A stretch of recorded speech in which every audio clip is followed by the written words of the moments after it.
Years ago, when I was still studying theology, preparing for priesthood, my family would tease me about what kind of preacher they think I would become. They knew I had a gift of gab. I got that from my dad. And they were just wondering whether I was going to be a long speaker or tell goofy stories or boring or what. So anyway, when I was finally ordained and my mom started to hear some homilies of mine, she said, I always hoped that you would be a preacher like this Father Jim, who when I was in college, this priest, Father Jim Bates, was the campus minister there, and he was a really good preacher. And so my mom said, I hope you would be as good as him. And I said, well, Mom, what is it about Father Jim's homilies that are so impressive to you? She said, oh, when he's done preaching, I feel terrible. And I said, Mom, I don't think that's the point of it, that make you feel terrible. Oh, no, when he's done, I feel, gosh, I'm such a terrible person. I got to do something. And that wasn't the kind of preacher he was, but that's what my mom's standard of preaching was. So when I started preaching and she started listening to me, I'd say, well, how am I doing? She said, well, you don't make me feel as bad as Father Jim did, but I guess you're okay. But for some reason, my mom had it in her mind that the point of the homily was to just make you feel awful about yourself. And that's how she was raised, and that was what she was expecting. A few days ago, Mercedes and I were talking in the office about, I forget even now the exact situation, but somehow the notion of Catholic guilt came up. Do you remember what we were talking about that led to that? I forget what the topic was. Somehow, one of us said to the other, oh, here we go, we're really good with the Catholic guilt, namely, to make somebody just feel really guilty about something. And I said, I have no problem with Catholic guilt. I think guilt, the feeling of guilt, is actually a healthy thing. Shame is the problem. Guilt and shame are two different things. Guilt is exactly what you should feel when you do something wrong. Somebody says, I feel guilty because I lied about something, or I took something, or I hurt somebody's feelings. I did some damage, and I feel guilty about that. You would not be a healthy person if you did a wrong thing and did not feel guilty, if you felt perfectly fine about it. That would be an unhealthy thing. So when you do something wrong, guilt is the appropriate response. The problem is, if you don't do something with that guilt, if you don't do something with the consequences of that wrongdoing, then it festers and it stays with you. And it becomes part of your identity. And then it becomes shame. Shame is when the wrong thing that you do becomes part of who you are. It's one thing to say, from time to time, I stretch the truth, I lie. Everybody has lied at one time or another. It's one thing to be somebody who has told a lie, or occasionally tells a lie, and to be a liar. Right? It's one thing to be somebody who from time to time has taken something that didn't belong to you, and to be a thief. You see where I'm going with this? In other words, when the wrong thing that you're about becomes part of your identity, when the unhealthy thing that you're about becomes who you are, then you've moved from guilt to shame.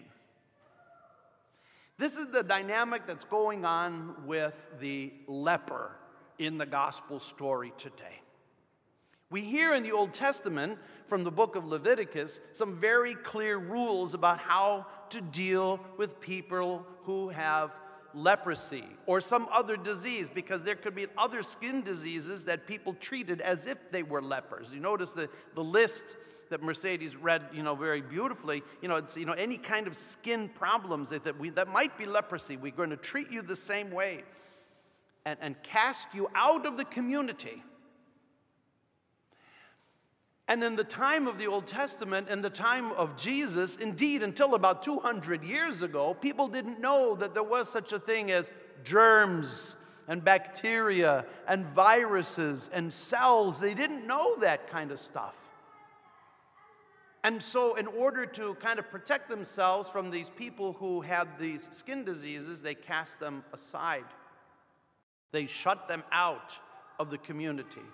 And instead of being simply people who had this condition, now they became lepers. And there's a difference between being ill and unclean.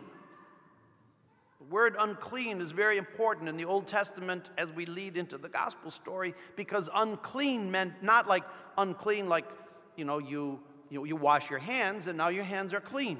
You might have dirty hands from touching things you're not supposed to touch, and you clean them, and now you're clean. That's not this kind of uncleanness that the Bible is talking about. The uncleanness in the Bible is the uncleanness that says, you need to stay completely away from everybody else always. That's what that uncleanness means. In fact, it was the job of the leper to make sure that they let everybody else know that they were the lepers. It was the job of the leper to make sure that they stayed out of everybody's path. And if you were walking along and came across a leper, well, the job then of you was to stone that leper to death, because they made the mistake of coming into your path. That's what it meant to be unclean. Furthermore, should you, as a clean person, touch somebody who was unclean, that made you unclean as well. And so there was a very high punishment on touching the unclean. Not only because of disease, remember they didn't know what germs were, but because you broke this boundary between who is allowed to be in and who has to be out. And so by touching the unclean, you yourself become unclean. And to be able to come back in, then you had to be presented to the priests, who would ritually welcome you back in through different things you had to do. I'm saying all this because when we hear the story about the man with leprosy who approaches Jesus, that although it's a quick gospel story, there's a lot that's happening there.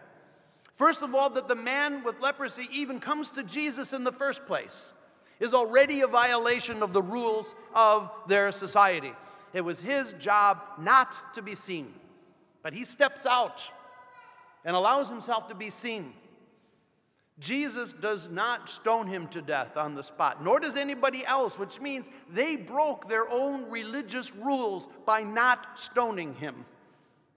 Think of that. And then the man says, Lord, if you want this, you can make me clean. Notice, the man does not say, if you want to, you can heal me of my skin disease. He doesn't say that. He says, if you want to, you can make me clean. Which means if you want to, you can make sure that I can be part of things now. If you want to, you can dissolve this boundary that keeps me away from everybody. If you want to. And Jesus says, I do want to. And then what does he do? Touches him. He touches him. Jesus broke one of the most fundamental rules in their culture about how to deal with people who they want to keep away. He touched them. And understand, this isn't the kind of touch like now, if I might have COVID and I shake your hands, and now maybe your hands have some virus on them and you got to wash your hands. This isn't the kind of touch that you can undo with 20 seconds of hot water and soap. This is the kind of touch that is permanent. Jesus by healing this man with leprosy, restores him back into the fullness of community. It's not just that his leprosy is cleaned and healed, but he is now brought back in. And then Jesus says a strange thing that you see only in Mark's gospel. He says, don't tell anybody. Go to the priests, perform the ritual, and don't tell anybody. What does the man do right away? Tells everybody. It's just like saying to a teenager, don't go there. And what's a teenager going to do? Going to go there. Don't tell anybody. And the man tells everybody. And then Jesus goes away to pray. Look at that dynamic.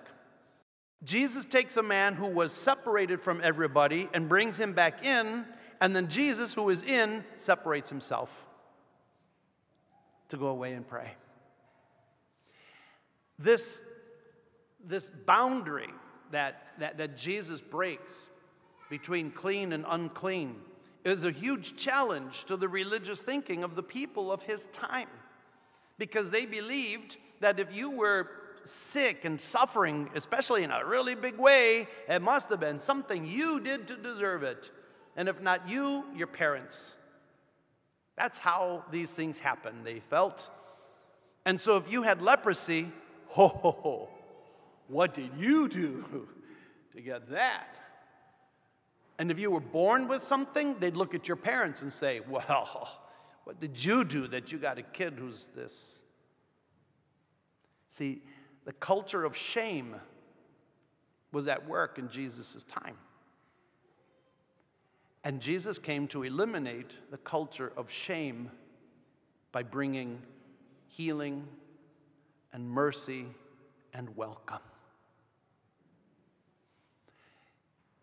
People who are in 12-step recovery are very familiar with the dynamics of guilt and shame and know that whatever addiction they're struggling with, alcohol, drugs, sexual activity, addictive relationships, it's not just that they are doing something that's unhealthy. It's that they begin to integrate that into their sense of who they are, and they become ashamed. And it's the shame that becomes like an anchor around their legs that keep them from moving. The shame. So they need to be liberated from that shame while they deal with the very real thing that's in front of them. The difficulty that they have with alcohol or drugs or addictive behaviors of various kinds. Those things can be dealt with and worked on. But the shame of that is something that only the Lord can get to and heal. Only the touch of God who can reach and embrace and heal that to welcome back into communion with the rest of the community. That is the action of God. And finally, dear friends, it's not just at the level of individuals that this happens, but it's in groups and communities as well. Because not only do we shut individuals out of our worlds, we shut groups of people out of our worlds. Remember the last major virus to affect our country in the 1980s was Hiv Aids. Remember when that first started coming around? And the people who were afflicted with that virus were shut aside and shunned and cut off from everybody. They were treated like lepers as a group. So there were groups of people that were commonly associated with likelihood to acquire this disease. Gay people, HIV or IV drug users, people in the sex trade, people who were had loose sexual morals in general, or promiscuous. Those were the people who tended to acquire that disease early on. And so as groups, whether you had the disease or not, If you were in one of those groups, you were shunned, set aside, excluded. So you see, it's not just individuals, it's groups. And there are still groups today. I won't go into it, but they're just groups that are set aside, regarded as unclean, want nothing to do with them. That is the shame that affects not only individuals, but affects cultures and societies as well. And there's a level of healing that Jesus wants to bring about there, too. Not just in my individual life, but in our common life. This is the unleashing of God into the world, and that's precisely why Jesus says to two kinds of people in the Gospel of Mark, not to say anything about who he is and what he's done. The devil and those who are healed and receive his miracles. In the Gospel of Mark, those are the two. Don't say anything. And the reason why is because his world, his community was not ready to accept the fullness of what he was doing in his inauguration of the kingdom. They were not ready to understand that Jesus is not just talking about healing physical illnesses. Jesus is coming to reestablish the common life of all people, to break down the divisions that divide people artificially from one another. What Jesus was about was much bigger, much bigger than this individual leper, that individual blind person, this individual over here. What Jesus was about was a restoration that goes from root to branch. And people were not ready to understand that. And that's why he said, don't tell people what just happened with you. Only after the resurrection of Jesus from the dead could they understand what he was about. Only after that could they see, oh, now we know. Only after the outpouring of the Holy Spirit into the hearts and lives of the faithful could it actually come about, this restoration and this healing. So people could see it happening, not just with Jesus, but with Jesus' followers and his church and his believers. And Jesus knew until that happens, the people are just not going to understand. My friends, we have no reason not to understand, except perhaps a part of us that would rather remain unhealed and unclean. There are parts of us that are rather satisfied with having groups of people who are in and out, as long as we know that we're on the inside. And there are those of us who are quite happy with our addictions and our compulsions, because even though they're a struggle, it's something we know. And so we are barriers to what the Lord wants to do in our personal lives and in our world.